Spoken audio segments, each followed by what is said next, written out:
जब हम सऊदी अरब के बारे में सोचते हैं तो जहन में तेल, दौलत और वसी रेगिस्तान की तस्वीरें आती हैं। लेकिन इस ज़ाहिरी चमक दमक के पीछे एक गहरी हकीकत छुपी है।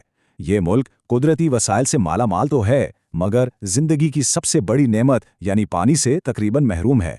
और अब इसी सहरा के बीचों बीच सऊदी अरब एक ऐसा मंसूबा बना रहा है जो नामुमकिन लगता है। एक इंसान का बनाया हुआ दरिया जो दरियाए नील से भी दुगना लंबा होगा। तो सबसे बड़ा सवाल यही है, आखिर ये हो कैसे रहा है? एक ऐसा मुल्क जहां 98% रेत ही रेत है और एक भी कुदरती दरिया नहीं, वहां इतना बड़ा आबी निजाम चलाने के लिए पानी आ कहां से रहा है? आइए इस हैरत अंगेज इंजीनियरिंग के पीछे की कहानी को समझते हैं। इस मंसूबे की ज़रूरत को समझने के लिए हमें थोड़ा माजी में जाना पड़ेगा। उस वक्त जब सऊदी अरब पानी के एक शदीद बहरान से दो चार था। बहुत लंबे अरसे तक सल्तनत अपनी पानी की ज़रूरियात पूरी करने के लिए एक ही ज़रिए पर इन्हिसार करती रही, ज़मीन की गहराई में छुपा हुआ पानी। मुल्क का तकरीबन 70% पानी इसी एक ज़रिए से आता था, जिसे फॉसिल वाटर कहते हैं। और मसला ये था कि ये ज़ख़ीरा कभी दोबारा नहीं बरस सकता था। अच्छा, तो ये फॉसिल वाटर है क्या? ये असल में वो कदीम पानी है जो हज़ारों लाखों सालों से ज़मीन के नीचे कैद है। इसे ऐसे समझें जैसे एक ऐसी बैटरी इस्तेमाल की जा रही हो जिससे कभी रिचार्ज नहीं किया जा सकता। एक बार ख़त्म तो हमेशा के लिए ख़त्म। तो हुआ ये कि 1970 की दिहाई में हुकूमत ने खुराक में खुद कफील होने के लिए गंदुम उगाने का एक बड़ा मंसूबा शुरू किया। भले ही नीयत अच्छी थी, लेकिन उसका नतीजा तबाहकुन निकला। 2003 तक मुल्क का 85% कीमती फॉसिल वाटर सिर्फ खेतीबाड़ी पर खर्च हो रहा था। इस गैर पायदार मंसूबे ने पानी के ज़खायर को इतनी तेज़ी से ख़त्म किया कि हुकूमत को उसे फ़ौरन बंद करना पड़ा। असल खतरे की घंटी तब बजी जब नासा ने अपनी सैटेलाइट रिपोर्ट जारी की। इस रिपोर्ट ने एक चौंका देने वाली हकीकत से पर्दा उठाया। हर साल तकरीबन 2 खरब लीटर फॉसिल वाटर ज़मीन से गायब हो रहा था। ये एक बहुत बड़ा इंकशाफ था और इससे हालात की संगीनी का अंदाज़ा लगाया जा सकता है। इस वक्त सऊदी अरब में हर शख्स रोज़ाना औसतन 310 लीटर पानी इस्तेमाल कर रहा था, जबकि दुनिया भर की औसत सिर्फ 150 लीटर थी, यानी दुगने से भी ज़्यादा। ये साफ जाहिर था कि पानी का बहरान कितना गहरा हो चुका है। इस बहरान के जवाब में सऊदी अरब ने एक ऐसा मंसूबा शुरू किया जो न सिर्फ अपने हजम में बहुत बड़ा है बल्कि सोच में भी बिल्कुल इनकलाबी है।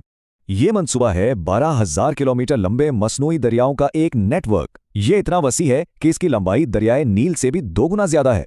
चलिए देखते हैं कि ये कैसे काम करता है। ये मसनूई नहरें 11 मीटर चौड़ी और 4 मीटर गहरी हैं। इनके जरिए रोजाना 9.4 अरब लीटर ताज़ा पानी फराहम किया जाएगा, जो समंदर के खारे पानी को मीठा बनाकर हासिल किया जाएगा। और ये पानी 2.25 मीटर कुतर वाले बड़े बड़े पाइपों के जरिए पूरे मुल्क में पहुंचाया जाएगा। ये सब कुछ 2 खास टेक्नोलॉजीज की वजह से मुमकिन हुआ है। एक है मल्टी स्टेज फ्लैश, जिसमें समुद्री पानी को उबालकर उसकी भाप से ताज़ा पानी बनाया जाता है, और दूसरी ज़्यादा जदीद टेक्नोलॉजी रिवर्स ऑस्मोसिस है, जहां पानी को एक खास झिल्ली से गुजारा जाता है जो 99% नमक और दूसरी चीज़ों को फिल्टर कर देती है। लेकिन जब भी इंसान फितरत के उसूलों को चैलेंज करता है तो उसकी एक कीमत चुकानी पड़ती है। इस शानदार तकनीकी हल का एक तारीख पहलू भी है जिसे अक्सर नज़रअंदाज कर दिया जाता है। जब रोज़ाना अरबों लीटर पानी को साफ किया जाता है तो इस अमल में पीछे बहुत ज़्यादा नमक बच जाता है। कितना? रोज़ाना 3,29,000 टन नमक। इस मिकदार का अंदाज़ा लगाने के लिए ज़रा सोचें, ये 1600 से ज़्यादा नीली व्हेल मछलियों के वज़न के बराबर है। इतना ज़्यादा नमक, और वो भी हर रोज़। ये इंतहाई नमकीन पानी, जिसे ब्राइन कहते हैं, वापस समुद्र में फेंक दिया जाता है। इससे समुद्र का दर्जा हरारत और नमकियात दोनों बढ़ जाते हैं, जिसकी वजह से बहरे अहमर में कई डेड कोरल जोन्स बन चुके हैं, यानी ऐसी जगहें जहां समुद्री जिंदगी मुकम्मल तौर पर ख़त्म हो गई है। लेकिन इस नए माहौलियाती खतरे से निपटने के लिए भी हल तलाश किए जा रहे हैं। एक तरीका तो यह है कि नमकीन पानी को एक जगह फेंकने के बजाय समंदर में फैलाकर फेंका जाए ताकि उसका असर कम हो। दूसरा और ज़्यादा दिलचस्प आइडिया ब्राइन माइनिंग का है, जहां इस नमकीन फजले से मैग्नीशियम और पोटेशियम जैसी कीमती मादनियात निकालकर इसे एक कारामद वसीला बनाया जा सकता है। ये प्रोजेक्ट सिर्फ पानी की फराहमी का मंसूबा नहीं, बल्कि ये सऊदी अरेबिया के मुस्तकबिल के विजन और दुनिया के लिए एक बड़े पैगाम का हिस्सा है।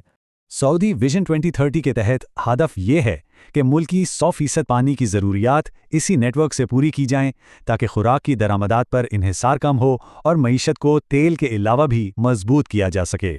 ये मंसूबा कुदरत के निज़ाम से बिल्कुल उल्ट काम करता है। देखें, कुदरती दरिया कशिश सकल यानी ग्रेविटी की वजह से ऊंचाई से नीचे की तरफ बहते हैं, लेकिन इस मसनूई दरिया में पानी को ज़बरदस्त तवानाई इस्तेमाल करके नीचे से ऊपर की तरफ पहाड़ों पर चढ़ाया जा रहा है।